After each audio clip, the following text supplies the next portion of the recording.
Mount Vernon, New York, December 28, 1954. A baby boy was born into a world that would try to swallow him whole. His father was a Pentecostal minister. His mother owned a beauty shop. They named him Denzel Hayes Washington Jr., and for the first 14 years of his life, he had no idea how close he was to losing everything. Mount Vernon in the 1960s was not the American dream. It was a city just north of the Bronx, close enough to New York City to feel its pulse, far enough away to be forgotten. The streets were divided, not by lines on a map, but by something deeper, something more dangerous. "I was mischievous," Denzel would later admit. The word carries weight when you understand what it meant to be a young black kid in Mount Vernon during those years. Mischievous wasn't just getting into trouble. It was survival. It was running with the wrong crowd because they were the only crowd. It was making choices at 12 years old that would determine whether you lived to see 20. Denzel had 3 best friends. His running buddies, the guys he laughed with, got into trouble with, shared dreams with. They were inseparable, brothers. They didn't know it then, but they were standing at a crossroads, and only one of them would take the right path. Young Denzel spent his days at the Boys and Girls Club of Mount Vernon.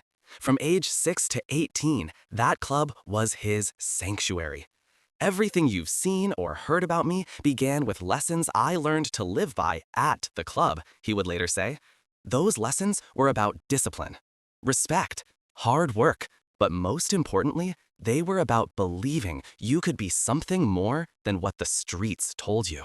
His father, Denzel Sr., was a man of God, but he was also a man fighting his own battles, working for the New York City Water Department, preaching on Sundays, trying to hold a family together in a world that seemed determined to tear black families apart.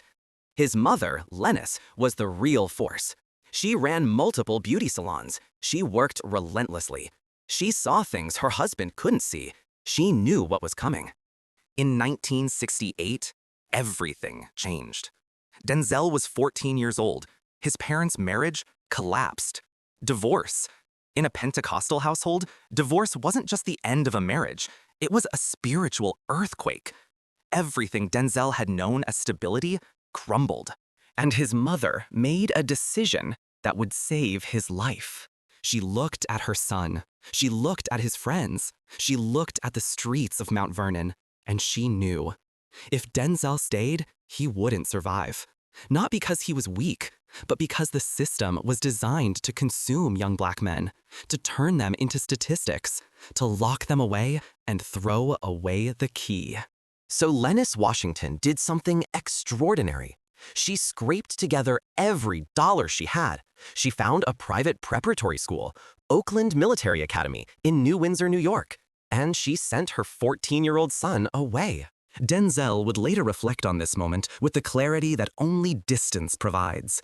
"That decision changed my life," he said, "because I wouldn't have survived in the direction I was going. The guys I was hanging out with at the time, my running buddies, have now done maybe 40 years combined in the penitentiary." 40 years. Let that sink in. His 3 best friends, the boys he grew up with, the ones who laughed at the same jokes, dreamed the same dreams. They didn't get the escape hatch Denzel got. They stayed on those streets, and the streets took them, one by one. The criminal justice system swallowed them whole, and decades of their lives disappeared behind bars. But Denzel got Oakland Military Academy, structure, discipline, a chance. He excelled at basketball, found a rhythm in the routine, and slowly, painfully, began to understand that his mother had given him something priceless. Not just an education, but a future. After graduating, Denzel enrolled at Fordham University in 1973. His plan was medicine. He was going to be a doctor, make his family proud, climb out of Mount Vernon, and never look back. But God, fate, the universe, whatever you want to call it, had other plans. He changed his major to journalism, then political science. Then, in his junior year, something happened that would change everything. A drama teacher saw something in him. A spark, a presence, an undeniable magnetism. Denzel Washington discovered acting. Or maybe acting discovered him. He appeared in student productions, and something clicked. When he stood on that stage, when he inhabited a character, he wasn't Denzel from Mount Vernon anymore. He was everyone. He was infinite. He was free. After graduating from Fordham in 1977, Denzel moved to San Francisco. He enrolled in the American Conservatory Theater. But he lasted only 1 year, not because he failed, but because he couldn't wait anymore. He had found his calling, and he needed to chase it. The early years were brutal. Television movie Wilma in 1977, that's where he met Pauletta Pearson, a beautiful, talented actress and classically trained pianist. But romance would have to wait. Denzel was hungry, broke, desperate to prove he belonged. He landed the role of Dr. Philip Chandler in the NBC medical drama Saint Elsewhere in 1982. 6 seasons. It was steady work. It was visibility. But it wasn't enough. Denzel wanted more. He wanted greatness.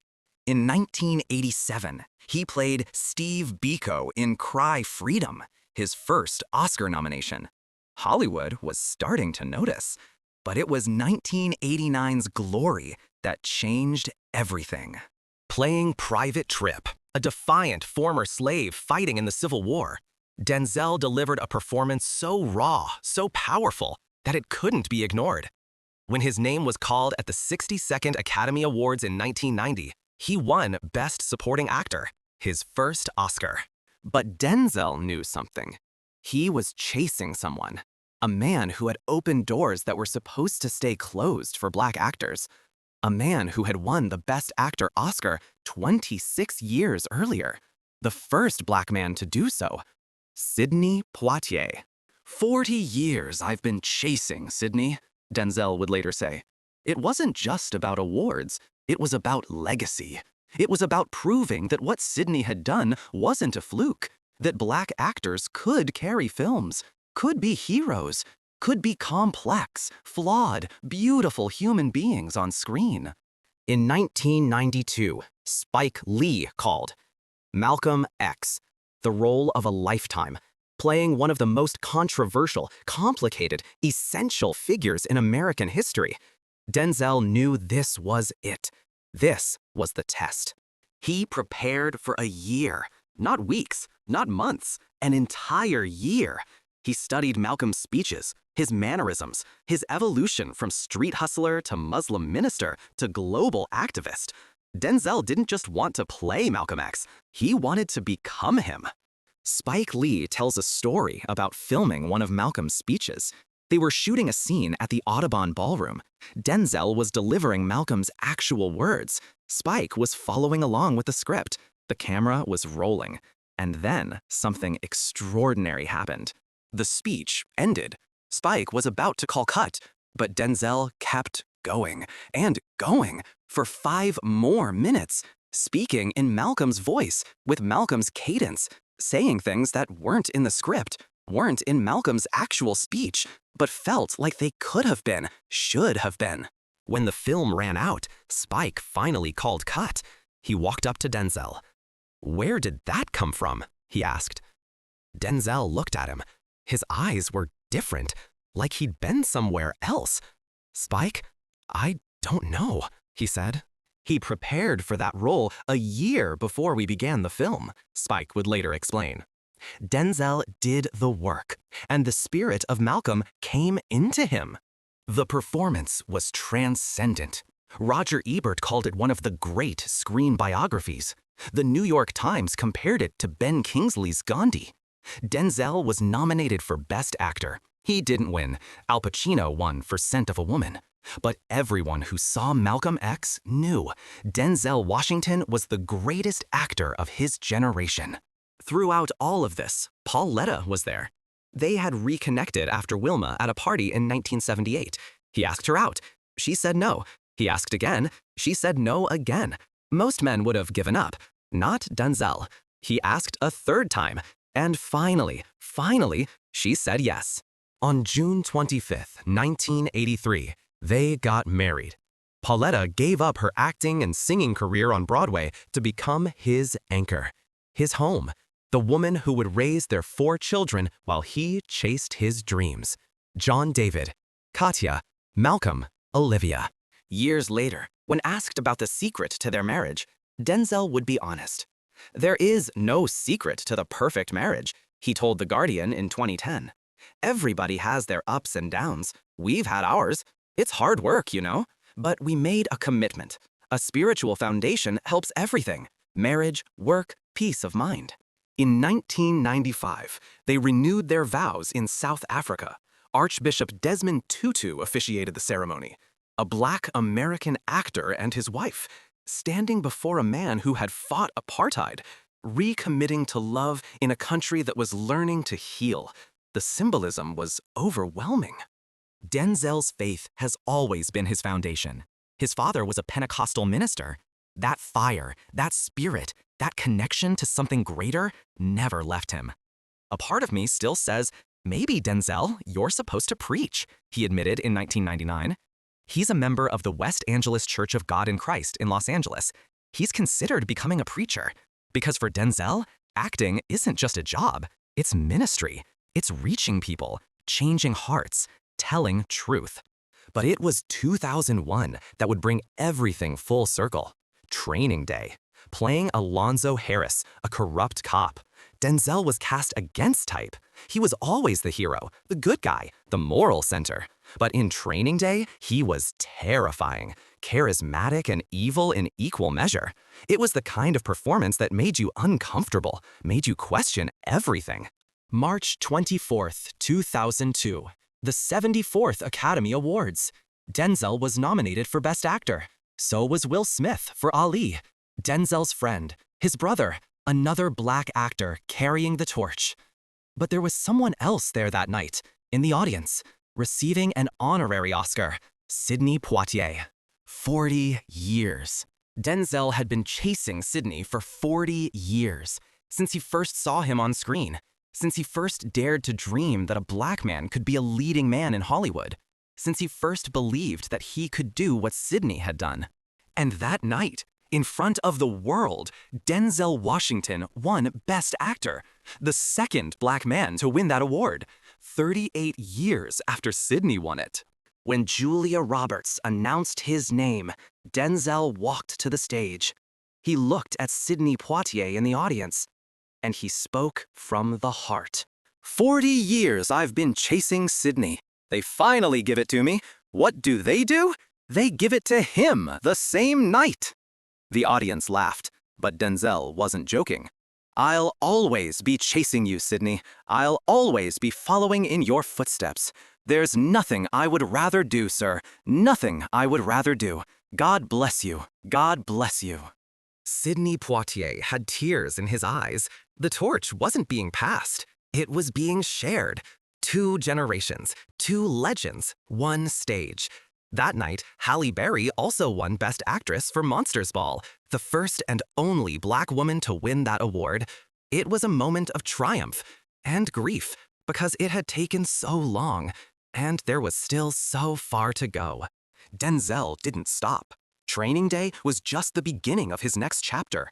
Man on Fire, Inside Man, American Gangster, Flight, Fences, where he not only starred, but directed. The Equalizer franchise. Every performance was a masterclass. Every choice was intentional. In 2016, he won the Cecil B. DeMille Award. In 2019, the AFI Life Achievement Award. When he accepted that award, he looked at Pauletta. 40 years of sacrifice, 40 years of forgiveness. She taught me about faith, spirituality, love, real love, unwavering love, in spite of myself. The difference between a house and a home, it's a big difference. You can buy a house, but that doesn't make it a home. My wife has made our house a home and raised these beautiful kids and protected them and sacrificed for them. She did the heavy lifting. In 2020, the New York Times named Denzel Washington the greatest actor of the 21st century. Not one of the greatest, the greatest. And in January 2025, President Joe Biden awarded him the Presidential Medal of Freedom, the nation's highest civilian honor. Today, Denzel Washington is 70 years old. His children are all in the entertainment industry. John David is an acclaimed actor. Katya is a producer. Malcolm is a director. Olivia is an actress. They're continuing the legacy, proving that talent runs in the family, that when you give people a chance, they rise. But Denzel never forgets where he came from. Mount Vernon, the Boys and Girls Club, the streets that tried to claim him, the friends who didn't make it out. He's a national spokesperson for the Boys and Girls Clubs of America. He's donated millions. He's mentored countless young actors. He's used his platform to open doors that were closed to him. And he always remembers his mother's decision. That moment when she looked at her 14-year-old son and said, "You're not staying here." That act of love, that sacrifice, that faith that her son could be more than the streets told him he could be. Denzel Washington's story isn't just about acting. It's about the razor-thin line between success and incarceration, between making it and being another statistic, between having a mother who sees danger and does something about it, and having no one to pull you back from the edge. His three best friends from childhood, his running buddies, they weren't bad kids, they weren't monsters, they were boys. Black boys in America in the 1960s and 70s, and the system was designed to fail them, and it did. 40 years combined in prison, 40 years of life stolen, 40 years of potential lost. But Denzel got a chance, and he took it, and he ran with it, and he never stopped running, not from where he came from, but toward something greater, toward excellence, toward legacy, toward proving that Black actors could do anything, be anything, win anything. "I'm a stage actor who does film," Denzel said recently. "It's not the other way around. I did stage first. I learned how to act on stage, not on film." He's proud of that, proud of the craft, proud of the work, proud of the journey. But more than that, he's proud of his family. His wife, who stood by him for over 40 years. His children, who are making their own names. His mother, who saved his life. His father, who showed him faith. The Boys and Girls Club that gave him structure. Oakland Military Academy that gave him discipline. Fordham University that gave him education. And Sidney Poitier, the man he chased for 40 years, the man who opened doors so Denzel could walk through them. Sidney passed away in January 2022 at age 94. And Denzel said, "It was a privilege to call Sidney Poitier my friend. He was a gentleman and opened doors for all of us that had been closed for years. God bless him and his family."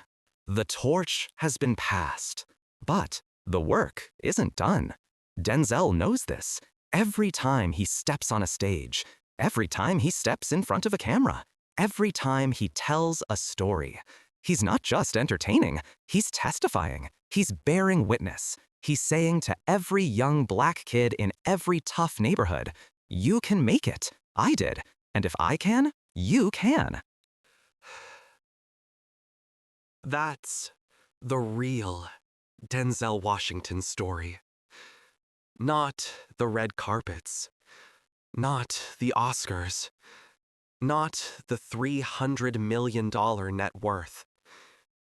It's the story of a boy who could have been lost, who should have been lost by every statistical measure, but who had a mother brave enough to send him away, and who had the strength to honor that sacrifice by becoming the greatest actor of his generation. Mount Vernon has a school named after him now, the Denzel Washington School of the Arts. Kids walk those halls, Black kids, brown kids, kids from tough neighborhoods, kids with dreams bigger than their circumstances. And they see his name, and they know If Denzel Washington can make it out of Mount Vernon and become the greatest actor of the 21st century, then maybe, just maybe, they can too. That's the legacy. That's the story. That's what matters. Denzel Washington didn't just chase Sidney Poitier for 40 years. He caught him, he honored him, and then he kept going. He opened more doors. He created more opportunities. He showed the world what Black excellence looks like. Not perfection, but perseverance. Not luck, but preparation meeting opportunity. And somewhere in all of this, there's a spiritual truth. Denzel's father was a Pentecostal minister, and Denzel has considered preaching, because in a way, he already does. Every performance is a sermon. Every character is a testimony. Every award acceptance speech is a witness. I wouldn't have survived in the direction I was going. Those words carry the weight of alternate timelines, of lives unlived, of potential snuffed out before it could bloom. Denzel Washington could have been a statistic. He could have been one of the 40 years his friends served in prison. He could have been another young Black man lost to the streets. But he wasn't, because a mother loved her son enough to send him away, and a boy loved his mother enough to make her sacrifice mean something. This is the Denzel Washington story, the untold truth behind the legend, the reality behind the icon. The man behind the greatness. A man who knows how close he came to losing everything, and who has spent 50 years making sure that sacrifice wasn't in vain. From Mount Vernon to Hollywood, from the streets to the stage, from survival to excellence, from chasing Sidney Poitier to standing beside him, from being the greatest actor of the 21st century to being a husband, a father, a mentor, a man of faith. That's Denzel Washington. Not the character, not the movie star, the man, the survivor, the testament to what's possible when you refuse to let circumstances define your destiny, when you take the chance you're given and turn it into a legacy, when you remember where you came from and use your platform to lift others up, when you chase greatness, not for yourself, but for everyone who looks like you, for everyone who came before you, for everyone who will come after you. 40 years chasing Sidney Poitier. 40 years of marriage to Pauletta. 40 years his friends spent in prison. 40 years of sacrifice, forgiveness, faith, and love. It all comes back to that number, 40. In the Bible, 40 is the number of trial, of testing, of transformation. Moses wandered the desert for 40 years. Jesus fasted for 40 days. And Denzel Washington chased a dream for 40 years. And when he finally caught it, he didn't keep it for himself. He shared it. With his wife, with his children, with his community, with every young person who dares to dream bigger than their circumstances. That's the story. That's the truth. That's Denzel Washington, the greatest actor of the 21st century, the man who could have been lost but was saved, the boy from Mount Vernon who became a legend, the husband, the father, the man of faith, the servant of art, the testament to perseverance, the living proof that one decision, one sacrifice, one chance can change everything, not just for one person, but for generations. Because Denzel's children are artists, and their children will be whatever they choose to be. Because the cycle was broken, the trajectory was changed, the future was rewritten. All because a mother looked at her son and said, "Not here, not this. You're worth more. You're destined for more. You're going to survive. You're going to thrive. You're going to make it." And he did. Against all odds, against all statistics, against the system designed to consume him. Denzel Washington made it. And in making it, he showed millions of others that they could too. This is the untold story, the one that matters, the one that inspires, the one that saves lives. Because somewhere, right now, there's a kid in a tough neighborhood, a kid with talent and dreams and potential, a kid who thinks the streets are the only option, a kid whose friends are headed down a dark path, and maybe just maybe, someone who loves that kid will see this story, will remember Denzel Washington, will remember that one decision, one sacrifice, one chance can change everything. And they'll make that decision. They'll make that sacrifice. They'll give that chance. And another life will be saved. Another legacy will be born. Another Denzel Washington will rise. That's the power of this story. That's why it matters. That's why we tell it. Not just to celebrate a great actor, but to celebrate the triumph of human will, the power of love, the importance of chances, the reality that we all need someone to believe in us, someone to send us to Oakland Military Academy, someone to say, you can make it, someone to show us that survival isn't enough. We can thrive, we can excel, we can become the greatest. Denzel Washington did it, and his story echoes through time, through Mount Vernon, through Hollywood, through every award show, through every classroom, through every home where parents make impossible sacrifices for their children's futures, through every church where faith sustains hope, through every stage where art transforms lives. Denzel Washington's story is America's story. The hard parts and the beautiful parts, the struggle and the triumph, the pain and the glory, the boy who could have been lost and the man who became a legend. And it all started with a mother's love, and a son's determination, and a chance taken, and 40 years of never giving up, never forgetting, never taking it for granted, always honoring the sacrifice, always remembering the friends who didn't make it, always using the platform to lift others, always being more than just great, being grateful, being purposeful, being Denzel Washington.